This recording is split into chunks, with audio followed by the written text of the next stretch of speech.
Good morning, YouTube. Caveman here. So, there's no information on this truck when it comes to what I'm about to explain, at least none that make any damn sense, so I'm going to go ahead and explain it to you. This is a 2019 Ram, how the hell do you say it? Laramie? Let's go to the back and take a look here. Without the license plate being in it. It's one of those damn things. So it is the 5.7 liter Hemi. I'll show you guys. Push button. If you got one of these push button setups. Alright, so what's going on is you may have experienced your starter going out or continuously going out. You could be experiencing issues where you die while you're driving, which typically is your alternator. In this situation, it's pretty similar. But what happens is, okay, let's say your alternator went out. You're driving down the road, your car shut off. You now have not a completely dead battery, but a very, very low battery, even potentially 11 volts. Sorry, that's my white cock.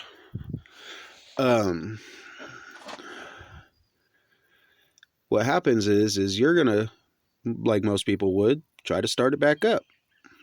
Well, what happens with a low battery on this system is when you go to start it back up or hit your start button, it's going to engage a 10 to 15 second start cycle.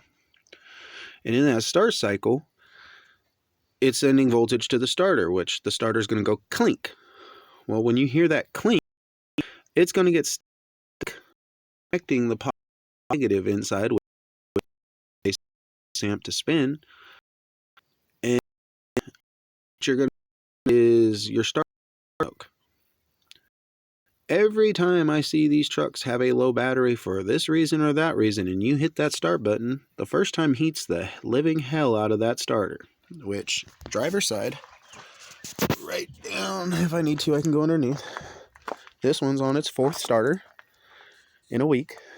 We're going to change that. The problem is a lot of the new starters ain't up to par with the cranking amps of this motor either. If you don't have a fresh battery, you burn up the damn starter. Your alternator goes out, you try to restart it, you burn up your starter.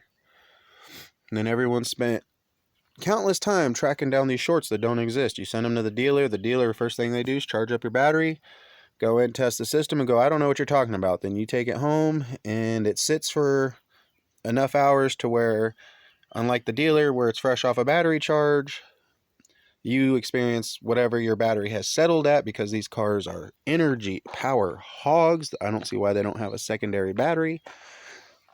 But yeah, anyway, you drain the battery for any reason. You hit that start button and your truck don't start, do not hit it again. Chances are you've just heated your starter enough to smoke already. You hit that button again, it's either going to smoke a lot more, or I've seen the wire that connects the starter to the solenoid completely melt.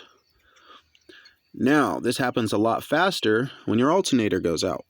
Why, you may say? Well, when the alternator goes out and you stop in the middle of the street and you're trying to figure out how the hell to get out of the middle of the road, and you can't use your shift gear because this is an electronic shifter. Let me show you Dodge owners something that don't know. There's going to be a tab right here. See this guy that's hidden in there? You pull this little tab down right... Oh, sorry. You pull this little tab down right here. There's going to be this little guy. You pull this out, your truck's now in neutral. You still need to have the key close enough to turn on the power if you're going to try to make sure the steering wheel and all the locks don't engage. But there you go. Now you can roll. You should be fine pushing yourself out of the street. Surprisingly, these trucks roll stupidly easy. Alright, so when you want this back in park, let it go. That's it. Ready to tow. Or, well, not now. Pull it back out, it's ready to tow. Alright, electric shifter. As you see, you lose power from the alternator dying, you can't move this thing. Nothing's going to happen. That's what that switch is for. Back to the starter. So let's say you're driving and your alternator goes out.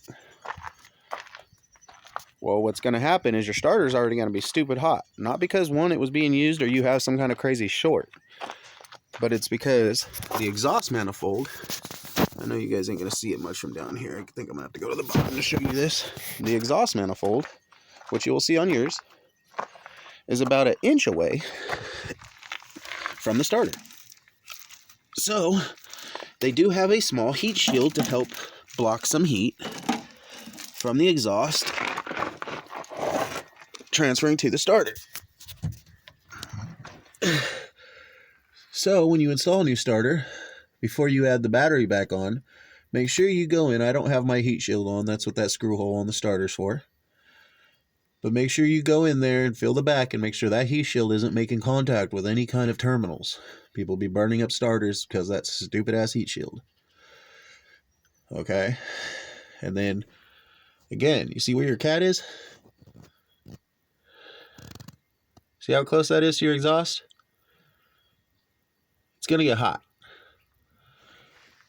So sometimes, if your alternator's gone out, and you know your power's died on this truck, don't hit that start button to test the starter because the low battery is going to literally cook your starter when it gets stuck in the switchover. Oh. I'm probably not using the right terminology for the starter switching over, but I don't care. It makes sense in my head. Hopefully it makes sense to you guys. But you try to start this truck 2 to 3 times on a dead battery, you're going to burn up that starter every single time. Proven that already. So good luck to you guys.